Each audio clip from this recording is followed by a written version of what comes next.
അസ്സലാമു അലൈക്കും വറഹ്മത്തുള്ളാഹി വബറകാതുഹു. ബിസ്മില്ലാഹി വൽഹംദുലില്ലാഹി വസ്സലാത്തു വസ്സലാമു അലാ അശ്റഫി റസൂലില്ലാഹി വഅലാ ആലിഹിൽ ഫായിസിന ബിറളില്ലാഹി അമ്മാ ബഅദ്. പ്രിയമുള്ള സഹോദരങ്ങളെ, പരിശുദ്ധ റമദാൻ നമ്മളിലേക്ക് സമാഗതമാവുകയാണ്.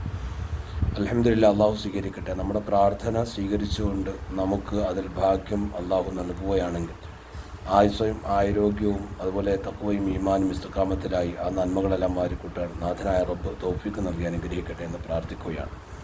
ഇന്നത്തെ സന്ധ്യയോടുകൂടി പുറകാണലോടുകൂടി നമുക്ക് നോമ്പ് നമ്മളിലേക്ക് കടന്നു വരികയാണ്. പുറകാണുമ്പോൾ ചൊല്ലുന്ന പ്രാർത്ഥനയും ദിക്റുമെല്ലാം കഴിഞ്ഞതിന് ശേഷം സാധാരണ നമസ്കാരത്തിൻ്റെയും ഇശാൻ്റെയും ഇടയിൽ ഓതുന്ന സൂറത്തുകളും പ്രാർത്ഥനകളൊക്കെ നമ്മൾ ഏർപ്പെടണം. ആരും ഒരു ദിവസം പോലും അത് നഷ്ടപ്പെടുത്തരുത്. നോമ്പ് തറയുടെയോ മറ്റേതും തിരക്കിലായി എല്ലാ ദിവസവും ചെയ്യുന്ന നന്മകൾ നഷ്ടപ്പെടാതിരിക്കുവാൻ എല്ലാവരും ശ്രദ്ധിക്കണം. അതുപോലെ ബാങ്കിന് ഉത്തരം കൊടുക്കുന്ന കാര്യത്തിൽ അശ്രദ്ധരാവരുത്, സംസാരത്തിൽ ഏർപ്പെടരുത്. അതും നമുക്ക് നഷ്ടപ്പെടുന്ന ചില സുന്നത്തിൽപ്പെട്ടതാണ്. പ്രാർത്ഥനയും അതിനുശേഷമുള്ള ദുആയ്ക്ക് ഇജാബത്തുള്ളതാണ്, അതും നമ്മൾ നഷ്ടപ്പെടുത്തരുത്. അതുപോലെ തന്നെ മഗ്‌രിബ് നമസ്കാരത്തിന് ശേഷം അല്ലെങ്കിൽ പുറ കണ്ടാൽ ഉടനെ ഓതൽ പ്രത്യേകം സുന്നത്തുള്ള ഒരു സൂറത്തായി മഹാന്മാർ പഠിപ്പിക്കുന്നത് കാണാം. സൂറത്തുൽ ഫത്ഹ് അത് ഓതിയാൽ ആ ഒരു വർഷത്തെ അവൻ്റെ റിസ്ക് വിശാലമാകും. അവനിക്ക് കിട്ടേണ്ട എല്ലാ ഖൈറിനെയും കവാടങ്ങൾ തുറക്കപ്പെടും. അവൻ്റെ വിഷമങ്ങൾ, രോഗങ്ങൾ, ബുദ്ധിമുട്ടുകൾ മാറ്റപ്പെടും. കടങ്ങൾ വിട്ടാനുള്ള വഴികൾ എളുപ്പമാക്കി തരും. അവൻ്റെ അള്ളാഹുവിൻ്റെ കാവലും ഹിഫ്ളും ഉണ്ടാകും. അതുപോലെ തന്നെ മാറാ രോഗങ്ങളെ തൊട്ട് അള്ളാഹു തആല നമ്മളെ സംരക്ഷിക്കും. അടങ്ങിയ ഒരുപാട് നന്മകളുടെ അനുഭവം മഹാന്മാരായ പണ്ഡിതന്മാർ രേഖപ്പെടുത്തിയത് കാണാൻ കഴിയും. മഹാനായ മുദീശ് റളിയല്ലാഹു അൻഹു ആ റമദാൻ്റെ ഒന്നാമത്തെ രാത്രിയിൽ ഇത് ചെയ്താൽ കിട്ടുന്ന പുണ്യങ്ങളെ വിവരിച്ചതും നമുക്ക് കാണാൻ കഴിയും. അതുകൊണ്ട് പരമാവധി എല്ലാവരും കഴിയുന്നത് പോലെ ഒന്നാമത്തെ രാത്രിയിൽ തന്നെ സൂറത്തുൽ ഫത്ഹ് ഓതുന്ന കാര്യം മറക്കാതിരിക്കുക.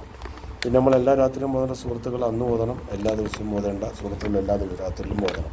അത് പ്രത്യേകം ശ്രദ്ധിക്കുക.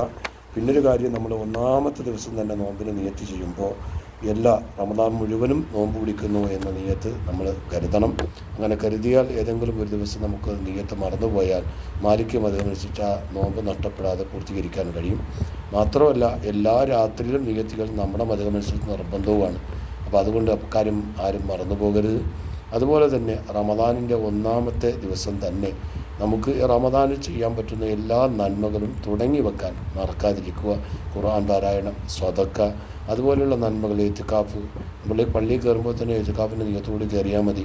ജമാഅത്ത് നഷ്ടപ്പെടാതെ നിസ്കരിക്കാൻ ശ്രദ്ധിക്കുക. ഖുർആൻ പാരായണം തുടങ്ങി വെക്കുക, സ്വതക്ക തുടങ്ങി വെക്കുക. അങ്ങനെ തുടങ്ങിയ നോമ്പുതറ അടക്കമുള്ള എല്ലാ നന്മകളും ഈ ഒന്നാമത്തെ ദിവസം തന്നെ തുടങ്ങി വെച്ച റബ്ബിനോട് ദുആ ചെയ്യുക. അത് നമുക്ക് ഒരുപാട് കൂലിയും നന്മയും പൂർണ്ണമായി ചെയ്യാനുള്ള തൗഫീഖും റമദാനെ പൂർണ്ണമായി സ്വീകരിച്ചതിൻ്റെ ആ കൂലിയുമെല്ലാം അള്ളാഹു നമുക്ക് നൽകും. നാഥനായ റബ്ബ് തൗഫീഖ് നൽകി അനുഗ്രഹിക്കട്ടെ. അസ്സലാമു അലൈക്കും.